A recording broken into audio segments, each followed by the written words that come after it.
Praise God. ఈరోజు దేవుడు ఇచ్చిన ఈ కృపను బట్టి దేవునికి వందనాలు చెల్లిస్తున్నాను. ఈరోజు ఒక అధ్యాయం ద్వారా దేవుడు ఏం మాట్లాడతాడో గ్రహిద్దాం రండి. కీర్తనలు 93 అధ్యాయము 1 నుంచి 5 వచనాలు. యెహోవా రాజ్యము చేయుచున్నాడు, ప్రభావమును ఆయన వస్త్రముగా ధరించుచున్నాడు. యెహోవా బలము ధరించి బలముతో నడుము కట్టుకొని ఉన్నాడు. కదలకుండునట్లు భూలోకము స్థిరపరచబడి ఉన్నది. పురాతన కాలము నుండి నీ సింహాసనము స్థిరమాయను, సదాకాలము ఉన్నవాడవు నీవే. వరదలు ఎలుగెత్తెను, యెహోవా వరదలు ఎలుగెత్తెను.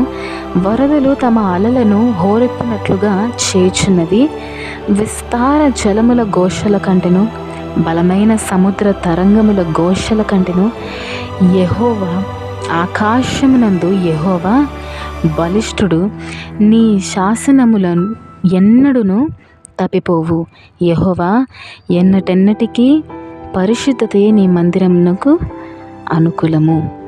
ఇక్కడ మనం చూసినట్టయితే ఏం చెప్తున్నాడండి భక్తుడు? యెహోవా రాజ్యము చేయుచున్నాడు. దేవుడు రాజ్యం చేస్తున్నాడు అంటే పరిపాలన దేవుని చేతిలో ఉంది. ఏ పరిపాలన దేవుని చేతిలో ఉంది అని అంటే అన్ని పరిపాలనలు దేవుని చేతిలోనే ఉన్నాయి. ఈరోజు మనము నమ్ముతున్నది ఏంటి అంటే, క్రైస్తవులుగా మనం ఏం నమ్ముతున్నామండి? దేవుని చేతిలోని మనము ఉన్నాము అని చెప్పి, సర్వశక్తుని నీడను మనము ఉన్నాము అని చెప్పి, మహోన్నతుని చాటుని నివసించేవాడే సర్వశక్తిని నీడను విశ్రమించేవాడు కదా. సో దేవుడు రాజ్యం చేస్తున్నాడు అని చెప్పి భక్తుడు చెప్తున్నాడు. అంటే నిజంగానే యేసు మన జీవితాన్ని ముందుకి నడిపిస్తున్నాడు. ప్రతి పని, ప్రతి క్రియ, ప్రతి కార్యము మన జీవితంలోని ఏది జరిగినా కూడా అన్నీ దేవుని చేతిలోనే ఉన్నాయి కదా. మనం అది విశ్వసించాలి. అది దేవుడు ఎప్పుడైతే మాట్లాడుతున్నాడో, ఆయన మాట్లాడే మాటలను బట్టి మనము దానిని నమ్మాలి. దేవుడు మన కోసం మాట్లాడుతున్నాడు, అది మనతో మాట్లాడుతున్నాడు ఆయన. సో ఆయన మాట్లాడుతున్న సమయంలోని మనం ఏం చేయాలి? మనము గ్రహించుకోవాలి, ఇది నా దేవుడు నా జీవితంలో చేయాలని అనుకుంటున్న కార్యము. దేవుని వాక్యములోని నిన్ను గొప్ప చేస్తానని సెలవిచ్చాడా? ఆయన ఖచ్చితంగా చేస్తాడు. నిన్ను విడిపిస్తానని సెలవిచ్చాడా? ఆయన ఖచ్చితంగా విడిపిస్తాడు. నీకు కృప చూపిస్తాను అని సెలవిచ్చాడా? ఆయన ఖచ్చితంగా కృపను చూపిస్తాడు. ఆయన ఏ మాట సెలవిచ్చినా, ఏ మాట అయినా, ఆయన నోటి నుండి వచ్చిన ఏ మాట అయినను ఏంటంటే అది నెరవేరకుండా ఆయన దగ్గరికి మరలా తిరిగి వెళ్ళదంట. వాక్యం సెలవిస్తుంది, బైబిల్ సెలవిస్తుంది. నిజంగా ఆయన ఏ మాట సెలవిచ్చినా ఆ మాట ఖచ్చితంగా నెరవేరి తీరుతుంది అంతే.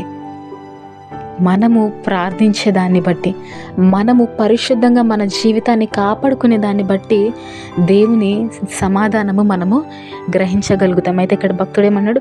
యెహోవా రాజ్యము చేయుచున్నాడు. ఇది భక్తుడికి ఎలా తెలుసనంటే ఆయన తన జీవితంలోని అనుభవించిన అనుభవము. నా దేవుడే నా జీవితంలోని కార్యము జరిగిస్తాడు. మనుషులు ఎవ్వరూ నా జీవితంలో జరిగించరు, దేవుడే నా జీవితంలో జరిగిస్తాడు. ఆయననే నా జీవితంలోని ఏ కార్యము చేయాలన్నా దేవుడు మాత్రమే నా జీవితంలోని చేస్తాడు. నేను వట్టి మనిషిని, కానీ నా దేవుని చేతిలో నేనున్నాను, నేను బలవంతుణ్ణి అని దావీదు అంటాడు. అవును, నేను పురుగు వంటి వాడిని అని చెప్పి దావీదు అంటాడు. ఈరోజు మనం కూడా ఏదైనా అనారోగ్యం వచ్చినా, ఏమన్నా మన శరీరానికి ఏమన్నా జరిగినా మనం వెంటనే కృంగిపోతాము, వెంటనే వీక్ అయిపోతాము కదా. ఎప్పుడు ఏదన్నా మన శరీరానికి ఏమైనా జరిగితే మనం ఏమైపోతాము? వీక్ అయిపోతాము, బలహీనమైపోతాము. కానీ ఎప్పుడైతే దేవుడు మనకి తోడుగా ఉంటాడో ఆ బలహీనతలందే మనము బలవంతులము. పౌలు అంటాడు కదా, నేను ఎప్పుడు బలహీనుడనో అప్పుడే బలవంతుడను అని అంటాడు పౌలు. కాబట్టి ఈరోజు మనము గ్రహించుకోవాల్సింది ఏంటంటే మన జీవితము దేవుని చేతిలో ఉంది అని. పిలుచుకున్న దేవుడు నమ్మదగినవాడండి. దేవుడు నమ్మకమైన వాడు, ఆయన నమ్మకస్తుడు. ఈరోజు నిజంగా మనము ఎలాగ జీవించాలో అంతా దేవునికి తెలుసు.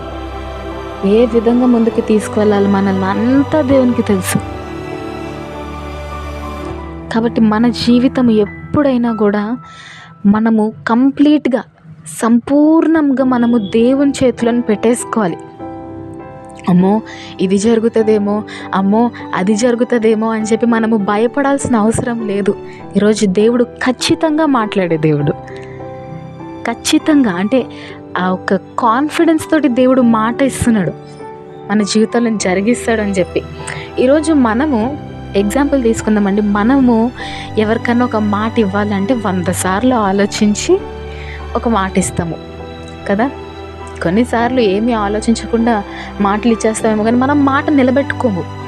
మనము మనుషులం కదా, సో మనము మాట నిలబెట్టుకోము. కానీ దేవుడైతే ఆయన నమ్మకస్తుడు. ఆయన మాట ఇచ్చాడు అని అంటే ఆయన ఖచ్చితంగా దానిని నెరవేరుస్తాడు.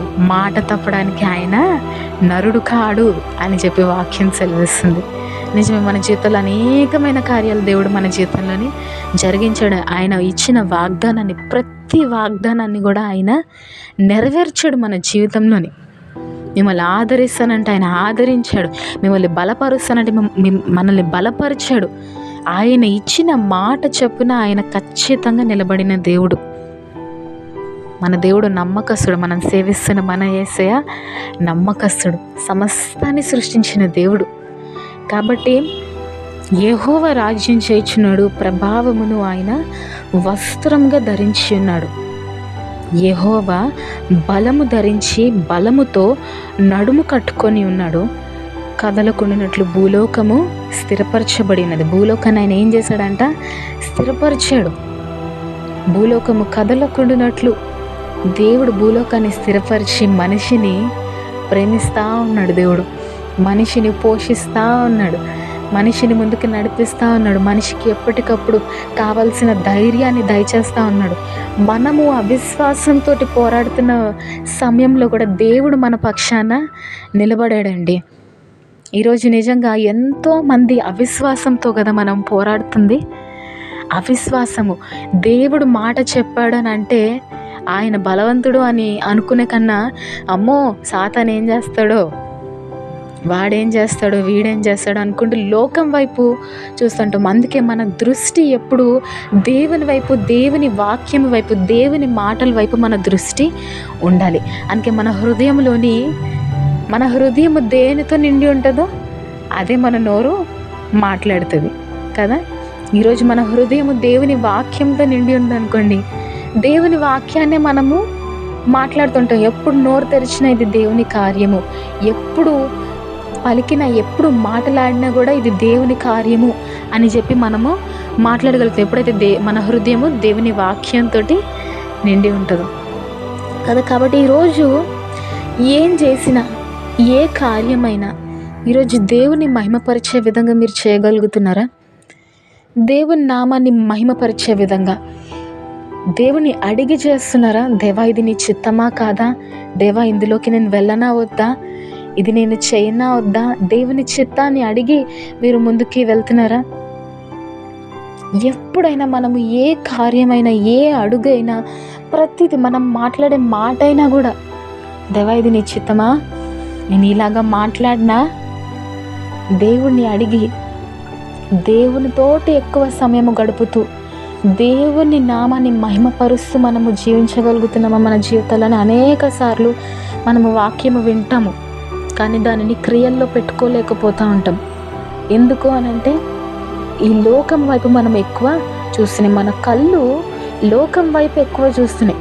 మన హృదయము, మన తలంపులు లోకం వైపు ఎక్కువ లాగివేయబడ్డాయి. అందుకే మనము దేవుని మీద మనము దృష్టి ఉంచలేకపోతున్నాం. కాబట్టి ఈరోజు మీరు నేర్చుకోండి. ఏమని? నేను లోకాన్ని చూసినంతసేపు నేను దేవుని వైపు చూడలేను. Stop looking at the world. లోకం వైపు చూడడము మానేయండి. లోకాన్ని చూసినంతసేపు మనము దేవుణ్ణి వెంబడించలేము. కాబట్టి ఎప్పుడైతే మనము దేవుణ్ణి వెంబడిస్తామో, దేవుణ్ణి నమ్మి, ఆయన మాటలను నమ్మి మనం ఎప్పుడైతే ముందుకు వెళ్తూ ఉంటామో మన జీవితంలోని దేవుడు విజయాలను ఖచ్చితంగా దయచేస్తాడు. ఆయన మాట్లాడే దేవుడు, ఆయన మౌనంగా ఉండే దేవుడు కాడు. ఆయన మౌనంగా ఉంటే మనము భరించలేము. ఈరోజు ఏ విధంగా మీరు ముందుకు వెళ్తున్నారు? మీ జీవితాన్ని మీరు పరీక్షించుకోండి. లోకం వైపు చూసుకుంటూ, లోకము కలిగించే భయాల వైపు చూసుకుంటూ మీరు ముందుకు వెళ్తున్నారా? ఆపేయండి. అలాంటి పనులు వద్దు మనకి. లోకము చూపించే భయాల వైపు మనము వెళ్ళాల్సిన వాళ్ళం కాదు.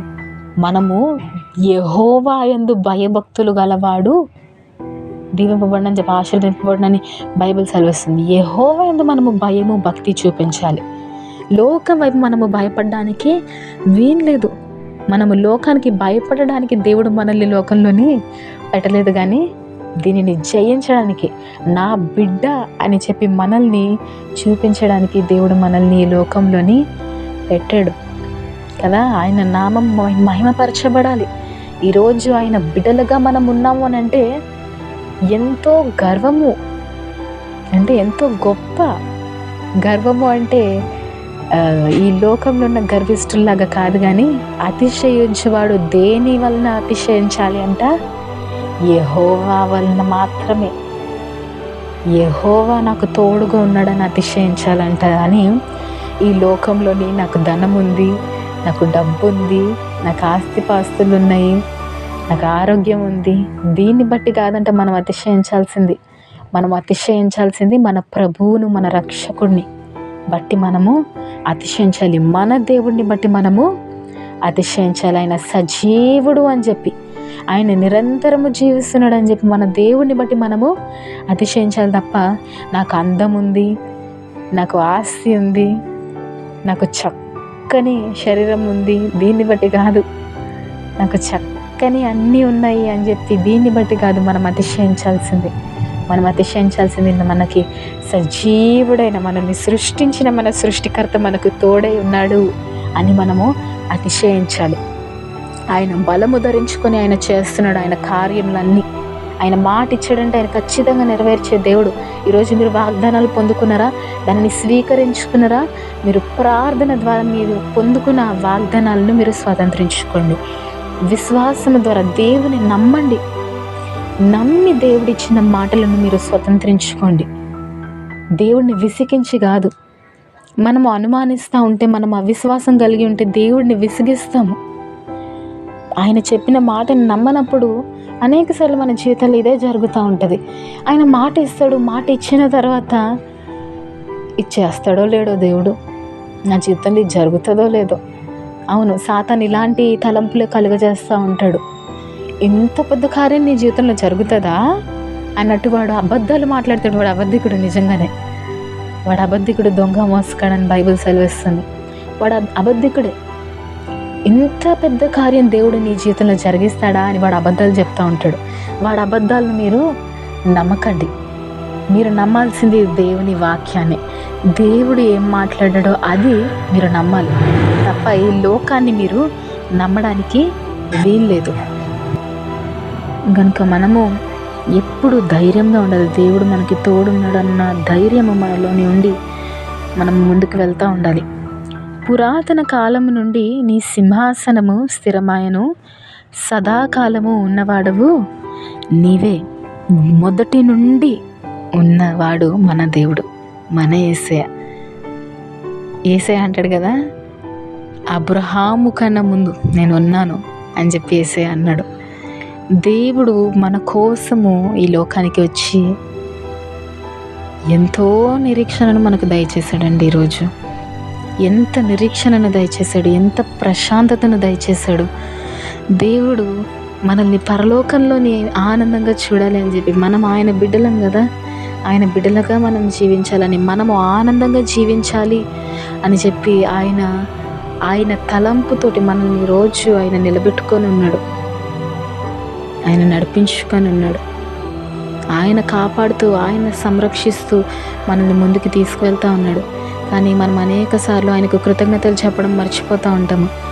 దేవా, దీని నుండి నన్ను తప్పించావు, దీని నుండి నన్ను కాపాడావు, ఇంత ఘోరమైన సంగతులు జరుగుతున్న సమయంలో నీ దేవా నీ రెక్కల నీళ్ళు నన్ను కాచి ఉన్నవయ్యా, నీ దేవదూతలు నాకు కాపలా పెట్టావు దేవా అని చెప్పి మనము దేవుడిని స్తుతించడము అనేక సార్లు మనం మర్చిపోతూ ఉంటాము. మనం ఈ లోకం వైపు చూస్తూ ఉంటాము, మనము చేసిన గొప్ప కార్యాలను బట్టి చెప్పుకుంటూ ఉంటాము ఊరికే. కానీ అది కాదు, నా దేవుడు చేశాడు అని చెప్పి ఆయన నామాన్ని మహిమపరచాల్సిన బాధ్యత మనకుంది. పొందుకున్న మనము మౌనంగా ఉండడానికి వీలు లేదు. ఈరోజు మనం అనేకమైన మన దేవుని దగ్గర నుంచి పొందుకున్నాం, అనేకమైన ఆశీర్వాదాలు మనము దేవుని దగ్గర నుంచి పొందుకున్నాము. నిజమా కాదండి? నిజమే. ఈరోజు అనేకమైన కార్యాలు దేవుడు మన జీవితంలో జరిగించి ఉన్నాడు. మరణకరమైన సమయాల నుండి, అటువంటి గోతులలో నుండి, ఆ లోయలలో నుండి దేవుడు మనల్ని తప్పించాడు, లేపాడు, నిలబెట్టాడు. ఈరోజు మనము కృతజ్ఞత చెల్లించాలి దేవునికి. మన పూర్ణ హృదయంతో మనము దేవుణ్ణి స్తుతించాలి. పురాతన కాలం నుండి ఆయన తన సింహాసనంలో స్థిరంగా ఉన్నది, సదాకాలం నుండి ఉన్నవాడు ఆయనే. వరదలు ఎలుగెత్తెను యెహోవా, వరదలు ఎలుగెత్తెను, వరదలు తమ అలలను హోరెత్తునట్లు చేయుచున్నవి. విస్తార జలముల ఘోషల కంటెను, బలమైన సముద్ర తరంగముల ఘోషల కంటెను ఆకాశమునందు యెహోవా బలిష్ఠుడు. ఈరోజు లోకం వైపు మనం చూస్తూ ఉంటే ఏం కనిపిస్తూ ఉంటుంది? వరదలు ఎలుగెత్తుతూ ఉన్నాయి. వరంగల్లో జరిగిన ఆ వరదలు కాదు కానండి, ఆ వరదలు కాదు కానీ మన జీవిత యాత్రలోని, మన ఆత్మీయ యాత్రలోని, మన జీవిత యాత్ర మనం ముందుకు వెళ్తున్న సమయంలోని అనేకమైన వరదలు వస్తూ ఉంటాయి. శ్రమలు అనే వరదలు, ఆ అలలు లేస్తూ ఉంటాయి.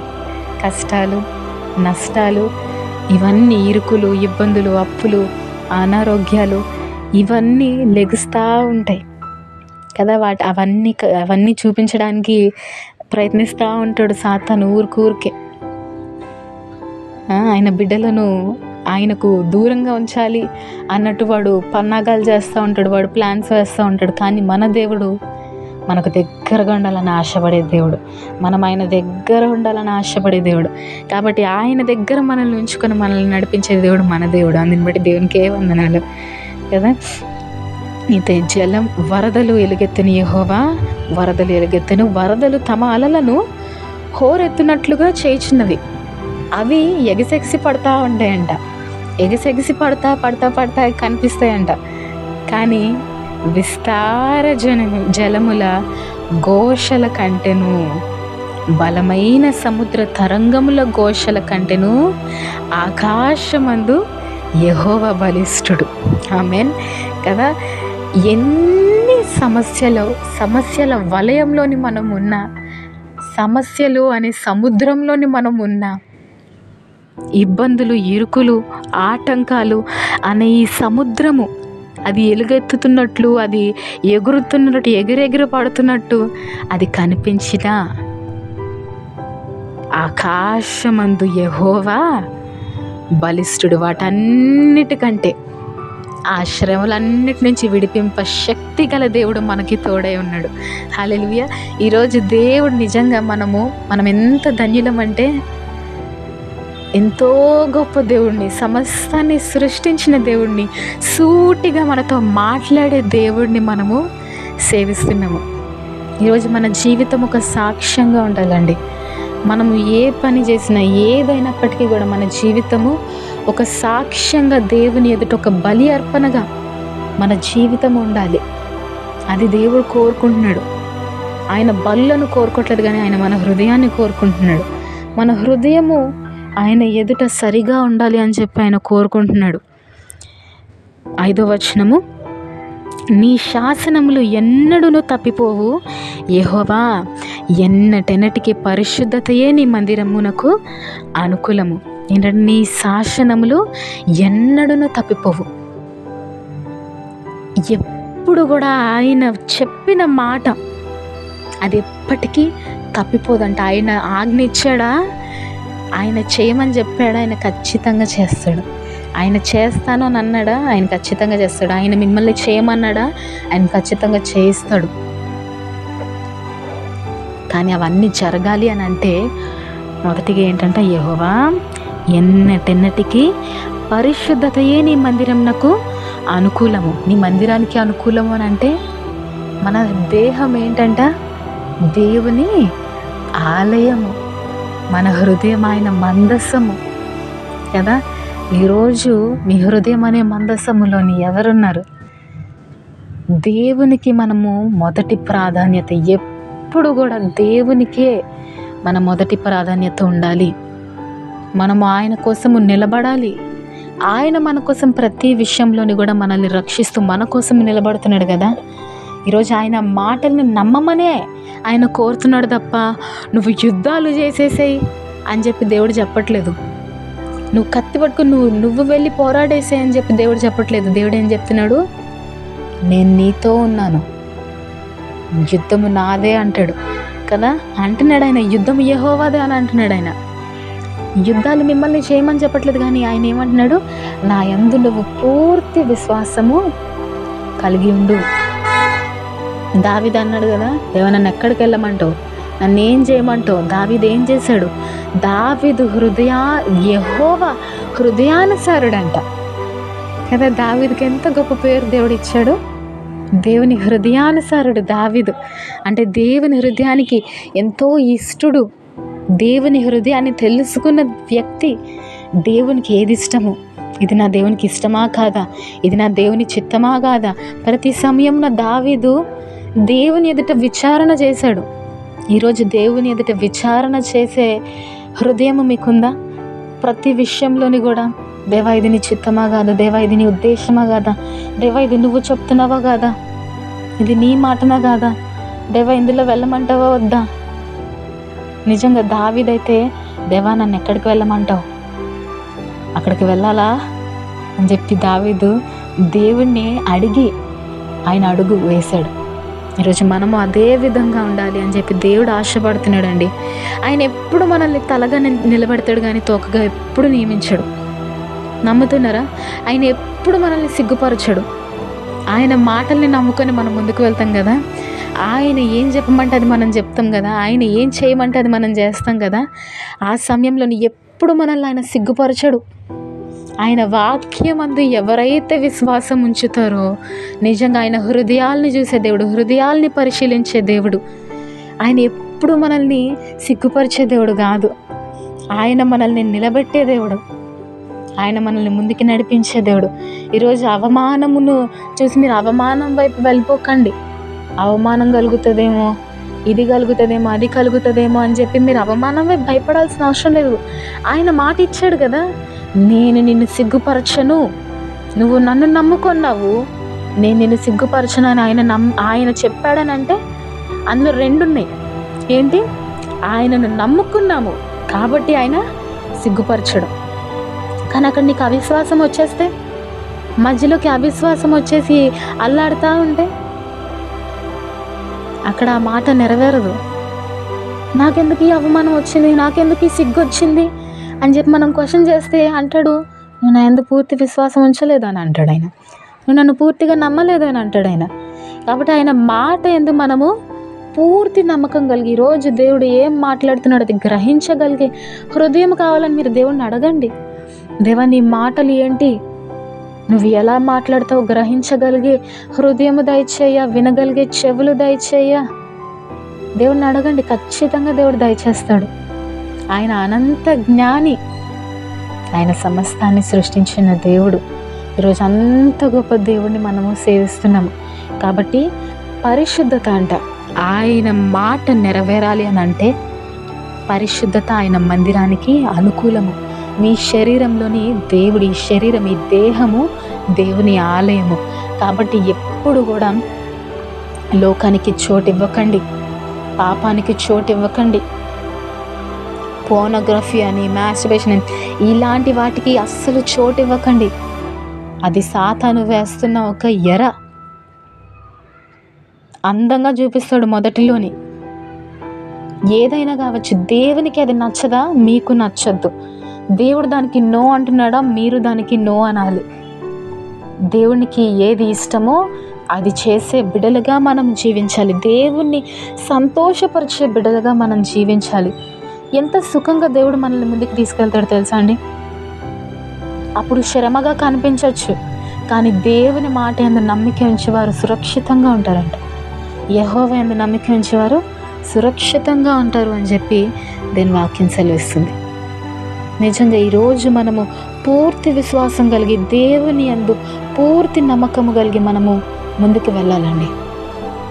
ఏదేమైనా కానివ్వండి, దేవుడు మాట ఇచ్చాడా? మీ జీవితంలోని దేవుడిచ్చిన వాగ్దానాన్ని మీరు స్వతంత్రించుకోండి. పూర్తి విశ్వాసము ద్వారా, ప్రార్థన చేస్తూ దేవుడు మాట్లాడుతున్న మాటలను వాక్య ధ్యానము చేస్తూ అనుదినము అనుక్షణము దేవునితోటి గడపాలి అన్న ఆశ కలిగి దేవుని నామాన్ని మహిమపరచండి. దేవుని కోసము జీవించండి. ఇది జరుగుతుందా? ఇది ఇంత పెద్దగా ఉంది, నా ముందు ఇంతగా కనిపిస్తుంది, ఇది జరుగుతుందా అన్న అవిశ్వాసం మీలోనికి రానివ్వకండి. మన దేవుడు గొప్ప దేవుడు, ఆయన బలశూరుడు. ఆయన మాట ఇచ్చాడంటే ఆ మాటను ఖచ్చితంగా ఆయన నెరవేరుస్తాడు. ఆయన ఆలస్యం చేస్తాడేమో కానీ అలక్ష్యం మాత్రము చేయడు. మనల్ని ఎప్పుడూ నిర్లక్ష్యం చేయలేదు మన దేవుడు. మనల్ని ఒక్క క్షణము ఆయన అలక్ష్యం చేసుంటే మనం ఈ పాటికి ఎప్పుడో మట్టిలోని కలిసిపోయి ఉండేవారము.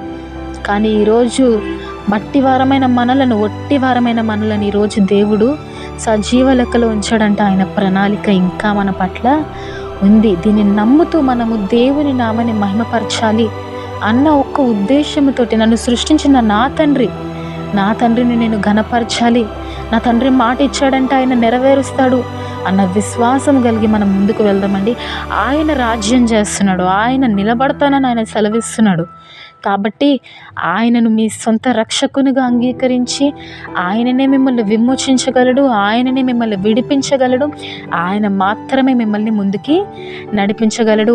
ఆయన మీ కుడి చేతిని పట్టుకొని ఉన్నానని సెలవిస్తున్నాడు. కాబట్టి ఆయన రెక్కల నీళ్ళ మీరు దాగి ఉన్నారు. కాబట్టి ఆయన నామాన్ని మహిమపరుస్తూ మీరు ముందుకు వెళ్ళండి. దేవుడు ఈ వాక్యం ద్వారా మీతో మాట్లాడాడని చెప్పి విశ్వసిస్తున్నాను.